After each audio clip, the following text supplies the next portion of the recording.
안녕하세요, 방 대표입니다. 저의 영상을 보시는 대부분의 분들 국제결혼에 관심이 있으신 걸로 압니다. 아직 결혼을 하지 않고 알아보고 계시는 분이나 혹은 이제 결혼한 지 얼마 안 되어 신부가 한국에 입국하지 않은 상태의 신랑님이라면 우리 한 번쯤은 생각해 보기로 해요. 이 신부는 왜 나랑 결혼했을까? 혹은 베트남 여성들은 왜 한국 남자와 결혼하려 할까? 제가 늘 말씀드리지만 이 질문에 바로 답을 두 가지 이상 할 수 있는 신랑님이라면 이미 꽤 괜찮은 신랑님이 될 분입니다.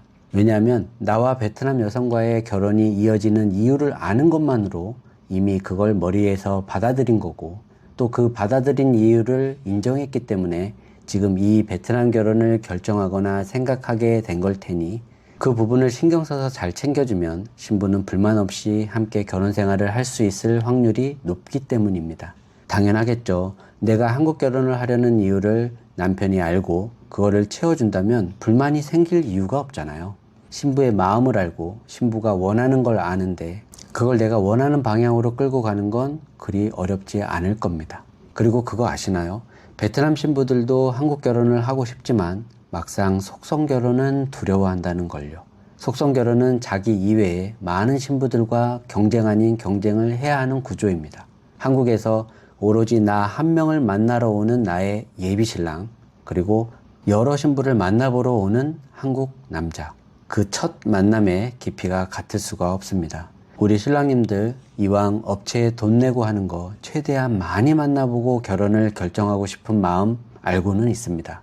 하지만 그러기 위해서 정작 내 아내가 될 그 한 사람의 마음은 헤아릴 수 없다는 게 큰 단점이 될 겁니다.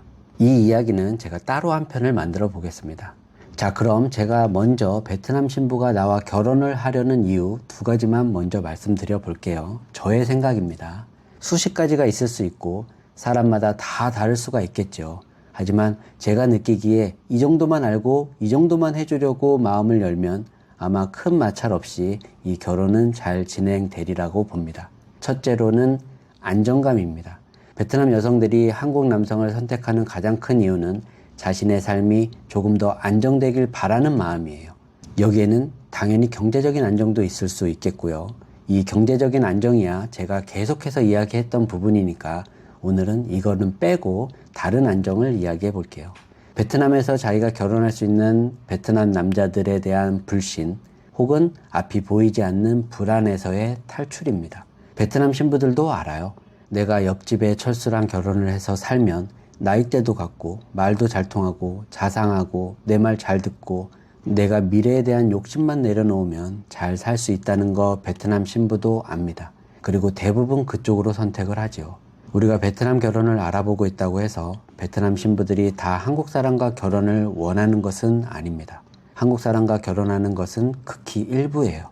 아실지 모르겠지만 베트남 호치민이나 하노이 이렇게 큰 도시 말고 한국 결혼을 하는 신부들이 사는 곳은 도시에서 좀 벗어난 외곽 지역에 사는 신부들이 거의 대부분입니다.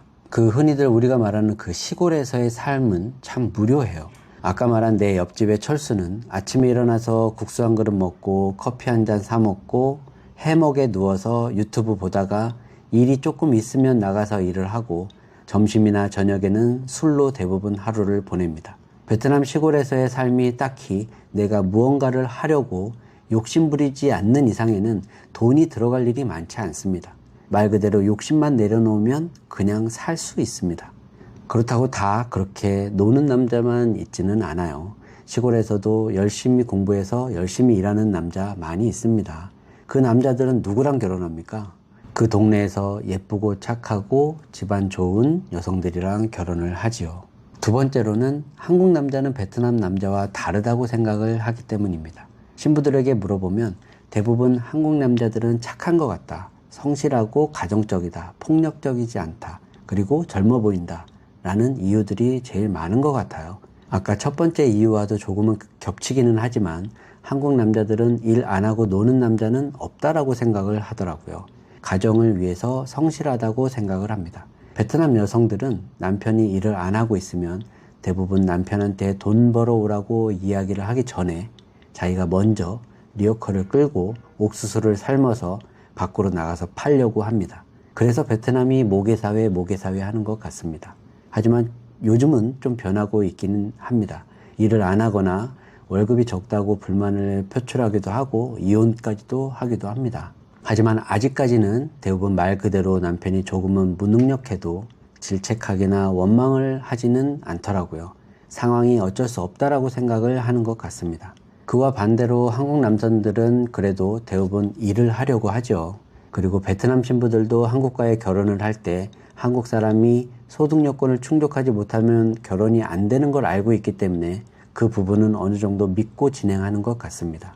이번에 저희 신부님을 만나러 온 신랑분께 장모님께서 이런 말씀을 하시더라고요. 나는 이 결혼 찬성한다. 우리 딸이 아직 잘 모르는 게 많으니까 부족하다고 생각이 들어도 때리지 말고 하나하나 알려주면 잘 따라올 거다라고 하시더라고요. 장모님이 우리 딸 때리지 말아줘라 라고 말을 하는 겁니다. 이 말 곰곰이 한번 생각해 보면 여러 가지 함축적인 의미가 담겨 있습니다.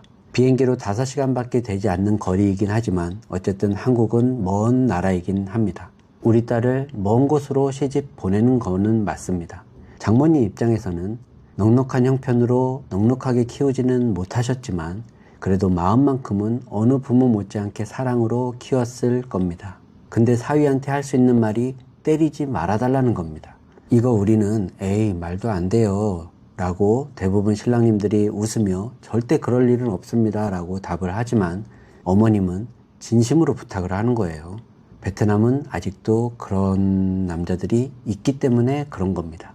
이처럼 베트남 남성보다는 한국 남성을 이런 면에서는 조금은 더 믿는 경향은 있는 것 같습니다. 자, 오늘 말한 이유들을 한 가지로 정리하려고 하면 그건 역시 지금보다 나은 삶이라고 표현하고 싶습니다. 맞습니다. 베트남 신부들이요. 잘 살고 싶어서 한국 결혼 택하는 겁니다. 우리 이제는 이거 알잖아요. 경제적으로도 나아지고 싶고 좋은 나라에서 아이 낳고 그 나라 사람으로 살고 싶고 나로 인해서 우리 부모님들도 좀 편하게 살았으면 하고 그리고 폭력적이지 않은 따뜻한 마음으로 나를 대해주는 남편을 만나고 싶은 겁니다. 우리 그런 남편 할 수 있잖아요.